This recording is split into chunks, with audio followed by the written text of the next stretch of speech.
ಬಾಗಲಕೋಟೆ ಮತ್ತು ದಾವಣಗೆರೆ ದಕ್ಷಿಣ ವಿಧಾನಸಭಾ ಕ್ಷೇತ್ರಗಳ ಉಪಚುನಾವಣಾ ಸಮರ ದಿನದಿಂದ ದಿನಕ್ಕೆ ರಂಗೇರ್ತಾ ಇದೆ. ಕೇಸರಿಪಾಳ್ಯ ಎರಡೂ ಕ್ಷೇತ್ರಗಳಲ್ಲಿ ಟಿಕೆಟ್ ಅನ್ನು ಅನೌನ್ಸ್ ಮಾಡಿದೆ. ಬಹಳ ಕೂಲ್ ಆಗಿ ಹ್ಯಾಂಡಲ್ ಮಾಡ್ತಾ ಇದೆ.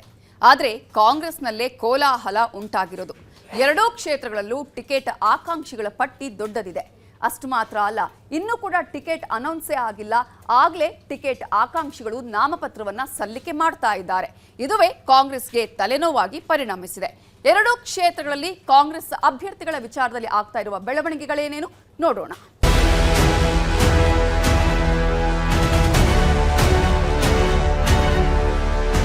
ಯುವಕರಲ್ಲಿ ಅವ್ರದೇ ಆದಂತಹ ಒಂದು ದೃಷ್ಟಿಕೋನ ಇರುತ್ತೆ.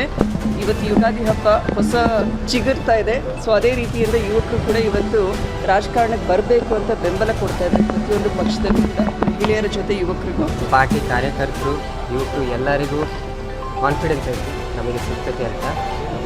ನಾವೀಗ ಇವತ್ತು ಒಳ್ಳೆ ದಿನ ಅಂತ ಇವತ್ತೇ ಸರ್, ನಾನು ಕಾಂಗ್ರೆಸ್ ಅಭ್ಯರ್ಥಿ ಅಂತಲೇ ನಾಮಪತ್ರ ಸಲ್ಲಿಸಿರೋದೀಗ. ಯಾರಿಗೂ ಇನ್ನೂ ಪರ್ಫೆಕ್ಟ್ ಆಗಿಲ್ಲ. ವಿಶ್ವಾಸ ಇಲ್ಲ, ವಿಶ್ವಾಸ ಇದೆ ನಮಗೆ. ಸ್ಟೇಟ್ ಗೌರ್ಮೆಂಟ್ ಮೇಲೆ, ಹೈಕಮಾಂಡ್ ಮೇಲೆ ನಮಗೆ ವಿಶ್ವಾಸ ಇದೆ. ಕ್ಯಾಂಡಿಡೇಟು ನಾನೇ, ಗೆಲ್ಲೋದು ನಾನೇ. ಟಿಕೆಟ್ಗೂ ಮುನ್ನ ಅಖಾಡಕ್ಕೆ ಇಳಿದಿದ್ದೇಕೆ ಟಿಕೆಟ್ ಆಕಾಂಕ್ಷಿಗಳು? ಎಸ್, ದಾವಣಗೆರೆಯ ದಕ್ಷಿಣದ ರಾಜಕೀಯ ದಿನಕ್ಕೊಂದು ತಿರುವು ಪಡೆಯುತ್ತಿದೆ. ಚುನಾವಣೆ ಅನೌನ್ಸ್ ಆಗಿದ್ದೇ ಆಗಿದ್ದು ಅಲ್ಲಿನ ವಾತಾವರಣವೇ ಬದಲಾಗಿ ಹೋಗಿದೆ. ಹೌದು, ಈ ಮೊದಲು ದಾವಣಗೆರೆ ದಕ್ಷಿಣ ಕ್ಷೇತ್ರಕ್ಕೆ ಅಭ್ಯರ್ಥಿ ಆಯ್ಕೆ ವಿಚಾರ ಬಣಗಳ ನಡುವೆ ಕದನ ಸೃಷ್ಟಿಸಿತ್ತು. ಸಿದ್ದೇಶ್ವರ್ ರೇಣುಕಾಚಾರ್ಯ ಬಣಗಳ ಮಧ್ಯೆ ಪೈಪೋಟಿ ಜೋರಾಗಿತ್ತು. ದಾವಣಗೆರೆ ದಕ್ಷಿಣದಲ್ಲಿ ಯಾರು ನಿಲ್ಲಬಹುದು ಅನ್ನೋ ಪ್ರಶ್ನೆ ಯಾರಾದರೂ ಕೇಳಿದ್ರೆ 5-6 ಹೆಸರುಗಳು ಅಲ್ಲಿ ಬರ್ತಾಗಿದ್ವು. ರೇಣುಕಾಚಾರ್ಯ ಬಣ ಅಜಯ್ ಕುಮಾರ್ಗೆ ಟಿಕೆಟ್ ಕೊಡುವಂತೆ ದೆಹಲಿವರೆಗೂ ಹೋಗಿ ಬಂದಿತ್ತು.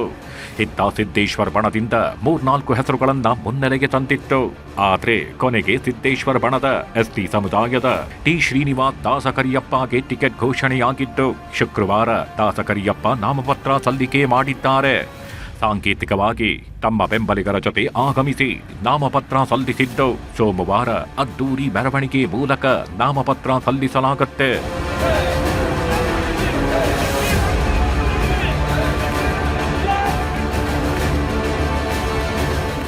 ಎಲ್ಲ ರಾಜ್ಯ ಮುಖಂಡರು ಬರ್ತಾರೆ. ರಾಷ್ಟ್ರೀಯ ಒಬ್ಬರು ಮುಖಂಡರು ಕೂಡ ನಾವು ಆಹ್ವಾನ ಮಾಡಿದ್ದೀವಿ, ಬರ್ತೀವಿ ಅಂತ ಹೇಳಿದ್ದಾರೆ. ಅವ್ರನ್ನ ಕರ್ಕೊಂಡು ಜಿಲ್ಲೆಯ ಎಲ್ಲ ಮುಖಂಡರು, ಮಾಜಿ ಸಂಸದರು, ಎಲ್ಲ ಮಾಜಿ ಸಚಿವರು, ಶಾಸಕರು, ನಮ್ಮೆಲ್ಲ ಹಿರಿಯರು, ಪಕ್ಷದ ಕಾರ್ಯಕರ್ತರ ಜೊತೆಗೂಡಿ 25,000 ಜನರೊಂದಿಗೆ ನಾವು ಅವತ್ತು ನಾಮಿನೇಷನನ್ನು ಮಾಡಲಿ ತಯಾರಿ ಮಾಡಿದ್ದೀವಿ.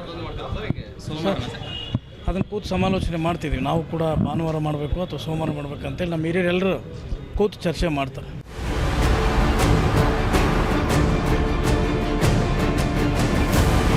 ಇದು ದಾವಣಗೆರೆ ದಕ್ಷಿಣದ ಬಿಜೆಪಿ ಅಭ್ಯರ್ಥಿಯ ಕಥೆ. ಅಲ್ಲಿ ಆಯ್ಕೆಯಾಗಿರೋ ಅಭ್ಯರ್ಥಿ ಈಗಾಗಲೇ ಚುನಾವಣಾ ತಂತ್ರಗಳನ್ನ ರೂಪಿಸುತ್ತಿದ್ದಾರೆ. ಹೇಗೆ ಗೆಲ್ಲಬೇಕು, ಯಾವ ರೀತಿ ಎದುರಾಳಿಯನ್ನ ಸೋಲಿಸಬೇಕು ಅಂತ ಪ್ಲಾನ್ ಮಾಡ್ತಿದ್ದಾರೆ. ಆದ್ರೆ ಕಾಂಗ್ರೆಸ್ನ ಸ್ಥಿತಿ ಮಾತ್ರ ಪೂರ್ತಿ ಉಲ್ಟಾ ಪಲ್ಟಾ. ಇಲ್ಲಿ ಟಿಕೆಟ್ ವಿಚಾರ ಇನ್ನೂ ಗೊಂದಲವಾಗೇಗಿದೆ. ಎಷ್ಟೇ ಗೊಂದಲ ಆಗಿದ್ರೂ ಕೆಲವು ಆಕಾಂಕ್ಷಿಗಳಲ್ಲಿ ಮಾತ್ರ ಯಾವುದೇ ಗೊಂದಲ ಆಗಿರೋ ರೀತಿ ಕಾಣ್ತಾಗಿಲ್ಲ. 100% ನಮಗೆ ಟಿಕೆಟ್ ಸಿಗತ್ತೆ ಅಂತ ಆತ್ಮವಿಶ್ವಾಸ ಆಗಿಟ್ಕೊಂಡಿರೋ ಅವರು ನಾಮಪತ್ರವನ್ನು ಸಲ್ಲಿಸಿಬಿಟ್ಟಿದ್ದಾರೆ.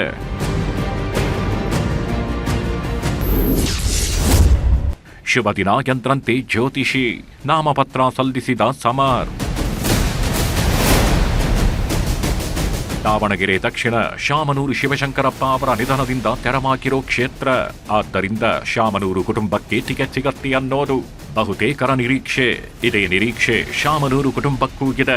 ಅದೇ ನಿರೀಕ್ಷೆಯಂತೆ ಟಿಕೆಟ್ ನಮಗೆ ಕೊಡಿ ಅಂತ ಒತ್ತಾಯ ಕೂಡ ಮಾಡಲಾಗ್ತಿದೆ. ಒತ್ತಾಯ ಮಾಡ್ತಾನೆ ಟಿಕೆಟ್ ಘೋಷಣೆಗೂ ಮೊದಲೇ ಶಾಮನೂರು ಮೊಮ್ಮಗ ಸಮರ್ಥ ಅವರಿಂದ ನಾಮಪತ್ರ ಸಲ್ಲಿಕೆ ಮಾಡಿಸಿಬಿಟ್ಟಿದೆ ಶಾಮನೂರು ಫ್ಯಾಮಿಲಿ. ಶುಕ್ರವಾರ ಶುಭ ದಿನ, ಅಮೃತ ಯೋಗವಿದೆ ಅಂತ ಜ್ಯೋತಿಷಿ ಸಲಹೆ ನೀಡಿದ ಕಾರಣಕ್ಕೆ ತಾಯಿ ಪ್ರಭಾ ಮಲ್ಲಿಕಾರ್ಜುನ್ ಜೊತೆಗೆ ಬಂದು ನಾಮಪತ್ರ ಸಲ್ಲಿಸಿದ್ದಾರೆ ಸಮರ್. ಇನ್ನೇನು ಬಿ ಫಾರ್ಮ್ ಬಂದ ಮೇಲೆ ಅಧಿಕೃತವಾಗಿ ಸೋಮವಾರ ಫೈಲ್ ಮಾಡ್ತಾ ಇದ್ದೀವಿ. ಹಿಂದೆ ಕೂಡ ಅಪ್ಪಾಜಿಯವರು ಫೈಲ್ ಮಾಡಿದ್ದಾರೆ ವಿದೌಟ್ ಬಿ ಫಾರ್ಮ್. ಯಾಕಂದರೆ ಜನರ ಬೆಂಬಲ ಅಷ್ಟಿದೆ, ನಿರೀಕ್ಷೆಗಳಿದ್ದಾವೆ. ಅಪ್ಪಾಜಿ ಮಾಡಿದಂಥ ಅಭಿವೃದ್ಧಿ ಕೆಲಸಗಳೇ ಒಂದು ರಕ್ಷಾ ಕವಚದ ರೀತಿಯಲ್ಲಿ ಅಪ್ಪಾಜಿ ನಮಗೆಲ್ಲ ಕೆಲಸ ಮಾಡ್ತಾ ಇದೆ. ಯುವಕರಲ್ಲಿ ಅವ್ರದ್ದೇ ಆದಂತಹ ಒಂದು ದೃಷ್ಟಿಕೋನ ಇರುತ್ತೆ. ಇವತ್ತು ಯುಗಾದಿ ಹಬ್ಬ ಹೊಸ ಚಿಗುರ್ತಾ ಇದೆ. ಸೊ ಅದೇ ರೀತಿಯಿಂದ ಯುವಕರು ಕೂಡ ಇವತ್ತು ರಾಜಕಾರಣಕ್ಕೆ ಬರಬೇಕು ಅಂತ ಬೆಂಬಲ ಕೊಡ್ತಾ ಇದ್ದಾರೆ. ಪ್ರತಿಯೊಂದು ಪಕ್ಷದಲ್ಲೂ ಕೂಡ ಮಹಿಳೆಯರ ಜೊತೆ ಯುವಕರಿಗೂ. ತಾಯಿ ಜೊತೆಗೂಡಿ ಬಂದು ನಾಮಪತ್ರ ಸಲ್ಲಿಸಿದ ಸಮರ್, ನಮ್ಮ ತಾತ ಮಾಡಿದ ಎಲ್ಲಾ ಕೆಲಸ ನಾನು ಮಾಡುತ್ತೇನೆ. ಕಳೆದ 6 ತಿಂಗಳಿನಿಂದ ಕ್ಷೇತ್ರದಲ್ಲಿ ಓಡಾಡಿ ವಿಶ್ವಾಸ ಗಳಿಸಿದ್ದೇನೆ. 100ಕ್ಕೆ 100ರಷ್ಟು ಗೆಲ್ಲುವ ವಿಶ್ವಾಸವಿದೆ ಎಂದಿದ್ದಾರೆ. ಶಾಮನೂರು ಶಿವಶಂಕರಪ್ಪರ ಬಗ್ಗೆ ನೀವು ಓದಿರಾ? ಕಾಂಗ್ರೆಸ್ ಕಟ್ಟಿರೋದೇ ಅವರಿಲ್ಲಿ ಮಧ್ಯ ಕರ್ನಾಟಕದಲ್ಲಿ. ಹ್ಞೂ ರೀ, ಆಗುತ್ತೆ ರೀ, ಇವತ್ತಿಲ್ಲ ಅಂದರೆ ನಾಳೆ ಆಗುತ್ತೆ. ನಮ್ಮ ಪಾರ್ಟಿ ಕಾರ್ಯಕರ್ತರು ಯುವಕರು ಎಲ್ಲರಿಗೂ ಕಾನ್ಫಿಡೆನ್ಸ್ ಐತಿ ನಮಗೆ ಸಿಗ್ತತೆ ಅಂತ. ನಾವೀಗ ಇವತ್ತು ಒಳ್ಳೆ ದಿನ ಅಂತ ಇವತ್ತೇ ಸಾಂಕೇತಿಕವಾಗಿ ನಾಮಪತ್ರ ಸಲ್ಲಿಸಲಾಗಿದೆ. ಸೋಮವಾರ ಮತ್ತೊಮ್ಮೆ ನಾಮಪತ್ರ ಸಲ್ಲಿಕೆ ಮಾಡೋದು ಕನ್ಫರ್ಮ್ ಆಗಿದೆ. ಇಷ್ಟಕ್ಕೂ ಟಿಕೆಟ್ಗೂ ಮೊದಲೇ ನಾಮಪತ್ರ ಸಲ್ಲಿಕೆ ಮಾಡಿದ್ದೇಕೆ? ಏನಿದರ ಹಿಂದಿನ ಗುಟ್ಟು?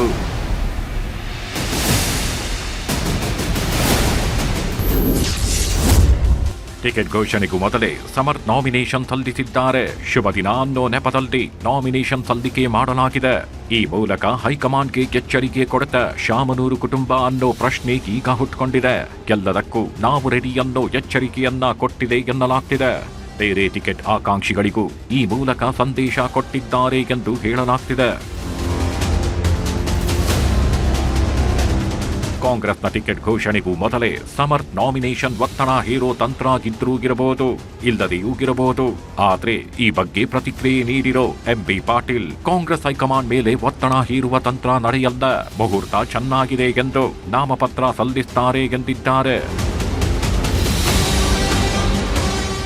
ಕೊಡ್ಬೋದು ನೋಡ್ರಿ, ಇದೆಲ್ಲ ನಾಮಪತ್ರ ಸಲ್ಲಿದಕ್ಕೆ ಅಲ್ಟಿಮೇಟ್ಲಿ ಆಫಿಷಿಯಲ್ ಕ್ಯಾಂಡಿಡೇಟ್ ಯಾರು ಅಂತ ಹೇಳಿದ್ಮೇಲೆ ಅದೊಂದು ನಿರ್ಧಾರ ಆಗ್ತದೆ. ಬಿ ಫಾರ್ಮ್ ಕೊಡುವಂಥದ್ದು ಎಲ್ಲನೂ ಕೂಡ ಇರ್ತದೆ. ಈಗ ಹಾಕ್ಬೋದು, ಯಾಕೆ ಎಷ್ಟೋ ಸಲ ನಾವು ಹಾಕಿರ್ತೀವಿ, ಯಾಕಂದ್ರೆ ಮುಹೂರ್ತ ಆಗಿರ್ತಾ ನೋಡಿ ಹಾಕಿರ್ತೀವಿ ನಾವು ಅದನ್ನ. ಹಾಗೇನಿಲ್ಲಪ್ಪ, ಕಾಂಗ್ರೆಸ್ ಪಕ್ಷದ ಮೇಲೆ ಯಾರು ಒತ್ತಡನೂ ನಡೆದಿಲ್ಲ. ಇವತ್ತು ಯಾರು ಅಂತಿಮವಾಗಿ ಟಿಕೆಟ್ ಅನ್ನ ಹೈಕಮಾಂಡ್ ಫೈನಲ್ ಮಾಡ್ತದೆ, ದಟ್ ಈಸ್ ಫೈನಲ್. ಎಸ್, ಹೈಕಮಾಂಡೇ ಫೈನಲ್. ಶಾಮನೂರು ಕುಟುಂಬ ಕೂಡ ತಮ್ಮ ನಿರ್ಧಾರ ತಾನು ತಗೊಂಡಿದೆ. ಇನ್ನು ಇದೆಲ್ಲದರ ಮಧ್ಯೆ ಮತ್ತೊಬ್ಬ ಕಾಂಗ್ರೆಸ್ ಟಿಕೆಟ್ ಆಕಾಂಕ್ಷಿಯಾಗಿದ್ದ ಅಲ್ಪಸಂಖ್ಯಾತ ಮುಖಂಡ ಸಾದಿಕ್ ಪೈಲ್ವಾನ್ ಸಹ ಕಾಂಗ್ರೆಸ್ ಪಕ್ಷದಿಂದ ನಾಮಪತ್ರ ಸಲ್ಲಿಸಿದ್ದಾರೆ. ತಮಗೆ ಬಿ ಫಾರಂ ಸಿಗುವ ವಿಶ್ವಾಸವಿದ್ದು, ಸಿಗದೇ ಇದ್ರೆ ಮಾರ್ಚ್ 23ರಂದು ಸಮಾಜ ನಿರ್ಧಾರ ಮಾಡುತ್ತೆ. ಅಲ್ಪಸಂಖ್ಯಾತ ಸಮುದಾಯದ ಒಮ್ಮತದ ಅಭ್ಯರ್ಥಿ ಸ್ಪರ್ಧಿಸೋದು ಖಚಿತ ಎಂದಿದ್ದಾರೆ. ಇದು ಕೂಡ ಹೈಕಮಾಂಡ್ ಮೇಲೆ ಒತ್ತಡ ಹೇರೋ ತಂತ್ರ ಎನ್ನಲಾಗ್ತಿದೆ.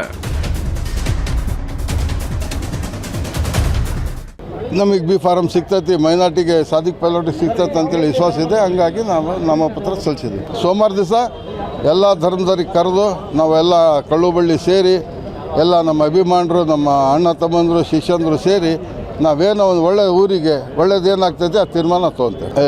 ಓಟ್ ಕಾಂಗ್ರೆಸ್ ಬಿಟ್ಟರೆ ಯಾರಿಗೂ ಹಾಕೋದಿಲ್ಲ. ಆದರೆ ಕಡ್ಡಾಯಾಗಿ ಮೈನಾರ್ಟಿಗೆ ತಪ್ಪು ಅಂತ ಹೇಳಿದರೆ ಓಟು ಛತ್ರಬದ್ರಾಗ್ತಾವೆ ಅಂತೇಳಿ ನನಗೆ ಭರವಸೆ. ದಾವಣಗೆರೆ ದಕ್ಷಿಣ ಮತ್ತು ಬಾಗಲಕೋಟೆ ಕ್ಷೇತ್ರಗಳನ್ನ ತುಂಬಾ ಸಲೀಸಾಗಿ ಹ್ಯಾಂಡಲ್ ಮಾಡ್ತಿದೆ ಬಿಜೆಪಿ. ಆದ್ರೆ ಕಾಂಗ್ರೆಸ್ಗೆ ಆರಂಭದಲ್ಲಿ ತೊಡಕುಂಟಾಗಿದ್ದು ಮುಂದೇನಾಗತ್ತೆ ಅನ್ನೋದನ್ನ ಕಾದು ನೋಡಬೇಕಿದೆ.